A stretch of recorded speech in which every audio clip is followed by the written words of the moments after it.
Salut à tous, bienvenue à l'Académie exponentielle. On se retrouve pour une nouvelle vidéo aujourd'hui pour déterminer un ensemble de fonctions. Alors l'ensemble des fonctions de R dans R continu qui vérifie pour tout x, f de x plus l'intégrale de 0 à x de tf de t dt est égal à a, où a est une constante réelle non nulle quelconque.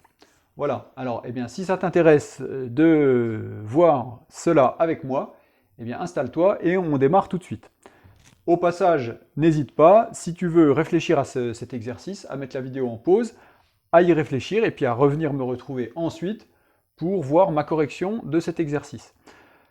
Alors quand on regarde cet exercice, on pourrait penser qu'il s'agit d'un problème d'intégrale, puisqu'on a un calcul d'intégrale. En fait, il s'agit plutôt d'un problème qui lie une fonction à plus ou moins sa dérivée, c'est-à-dire en gros on a une primitive plus une dérivée, et donc il s'agit plutôt d'une équation différentielle. Alors, comment est-ce qu'on va traiter ce problème?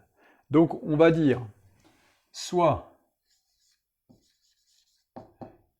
f appartenant à E, donc f qui vérifie tout ça. Et puis on va regarder ce que doit vérifier f. Donc on a, quel que soit x appartenant à R, f de x va être égal à a moins l'intégrale entre 0 et x de tf de t dt. Bon, f est une fonction continue. Donc la fonction qui a t associe tf de t, évidemment, est aussi une fonction continue. Ici, qu'est-ce qu'on a? En fait, on a le calcul de la primitive d'une fonction continue. Mais la primitive d'une fonction continue, on sait que c'est une fonction C1, dont la dérivée va valoir ici, en l'occurrence, xf de x. Donc ça, c'est de classe C1. A, c'est une constante, bon, évidemment, c'est de classe C infini. Et donc, cette fonction-là est de classe C1. Ça veut donc dire que si f appartient à E, f est une fonction de classe C1, et donc on va pouvoir la dériver.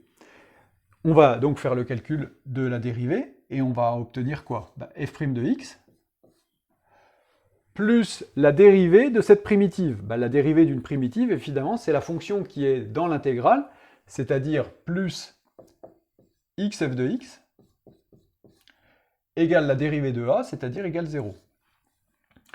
Et donc, ça veut dire que ça implique que f est solution de l'équation différentielle qu'on va appeler E, y' plus xy est égal à 0. Alors ça, il s'agit d'une équation différentielle assez simple, du premier ordre, avec un a de x qui est égal à x, et donc une primitive, grand A de x, qui est égale à x carré sur 2. Et on sait que les solutions de cette équation différentielle, qui est une équation homogène, sont y est égal à lambda exponentielle de moins grand A de x, c'est-à-dire moins x carré sur 2. Bon, alors qu'est-ce qu'on a obtenu par ce raisonnement?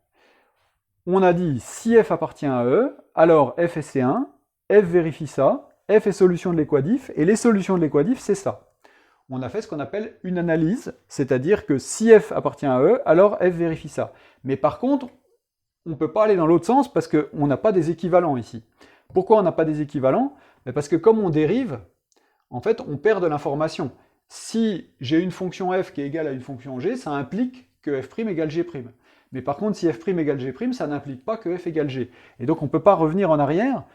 On a juste fait une analyse qui nous dit que si f appartient à E, alors f est nécessairement de cette forme-là. Et maintenant, on va faire la synthèse, on va faire dans l'autre sens. Alors, donc, je vais effacer pour faire un peu de place.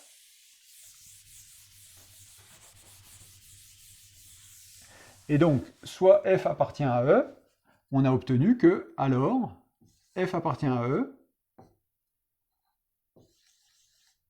implique que, donc, f est de la forme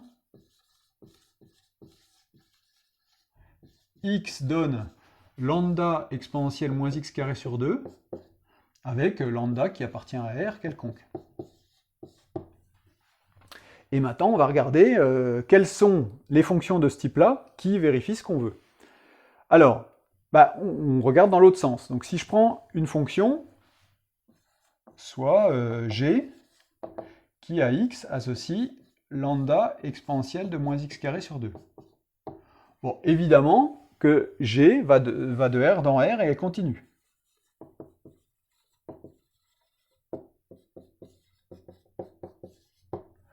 Très bien. Est-ce que g vérifie ce qu'on veut? Alors, on va calculer, donc, g de x plus l'intégrale de 0 à x de t, g de t, dt est égal à quoi? Est égal à lambda exponentielle moins x carré sur 2 plus l'intégrale entre 0 et x de, donc, t exponentielle moins t carré sur 2 dt. Et on va calculer cela. Alors ici, il est assez simple de primitiver la fonction t exponentielle de moins t carré sur 2, puisque quand je dérive exponentielle de moins t carré sur 2, qu'est-ce que ça me donne? Ça me donne moins la dérivée de t carré sur 2, c'est-à-dire 2t sur 2, exponentielle de moins t carré sur 2. C'est-à-dire, si je simplifie, ça fait moins t, exponentielle moins t carré sur 2. Et donc, la primitive de la fonction t exponentielle de moins t carré sur 2, ça va être moins cette fonction-là, puisque moi, comme je ne veux pas mon moins là, il faut que je mette un moins dans la parenthèse pour obtenir ici moins, c'est-à-dire plus t exponentielle de moins t carré sur 2. Donc ici, ça fait lambda exponentielle de moins x carré sur 2. Et puis, donc on a dit moins exponentielle de moins t carré sur 2 pris entre 0 et x.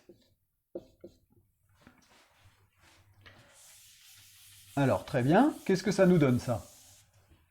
Ça nous donne... qu'est-ce que j'ai fait, là? J'ai oublié... Oui, parce que ici, quand j'ai écrit la fonction g, j'ai oublié le lambda. Hein. Donc ici, évidemment, on a le lambda qui sort en facteur. Donc, qu'est-ce qu'on obtient? On obtient lambda exponentielle de moins x carré sur 2 moins lambda exponentielle de moins x carré sur 2, et puis moins, c'est-à-dire plus lambda exponentielle de 0. Et exponentielle de 0, ça fait 1, donc ça fait plus lambda. Bon.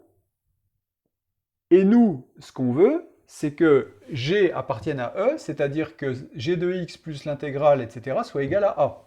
Et donc, ce qu'on veut, c'est que ça soit égal à A, c'est-à-dire que, ce qu'on va pouvoir dire, g appartient à E implique que lambda est égal à A. Donc, qu'est-ce qu'on a dit? On a dit que si f appartient à E, il est de cette forme-là. Maintenant, si g est de cette forme-là, il appartient à E quand lambda est égal à A. Du coup, on a résolu notre problème, c'est-à-dire E, qu'est-ce que c'est? Eh bien, c'est tout simplement la fonction qui a x, associe donc lambda exponentielle de moins x carré sur 2 quand lambda égale A, c'est-à-dire A exponentielle de moins x carré sur 2. Donc, l'ensemble E, en fait, ne contient qu'une seule fonction, la fonction qui a x associe A exponentielle de moins x carré sur 2, A étant la constante qu'on avait fixée au début. Donc si je prends A égale 2, ici, égale 2, du coup, ça sera 2 exponentielle de moins x carré sur 2, par exemple. Voilà, pour ce petit problème, eh bien, j'espère qu'il t'a intéressé, et c'était le premier problème d'une série que je vais faire dans les semaines qui viennent sur les équations différentielles, en particulier des équations différentielles avec changement de variable. J'ai fait ça cette semaine, et j'ai trouvé ça intéressant à vous présenter. Donc si ça t'intéresse, eh bien on se retrouve la semaine prochaine pour la suite de cette série. En attendant, je te remercie de m'avoir suivi jusque-là. Si ça t'a plu, un petit pouce, ça me fera très plaisir pour m'aider à développer la chaîne et pour m'encourager. Et puis, n'hésite pas à t'abonner à la chaîne si ces contenus t'intéressent et si tu n'es pas encore abonné. Voilà, bonne semaine, travaille bien, prends soin de toi et on se retrouve la semaine prochaine. Salut à tous!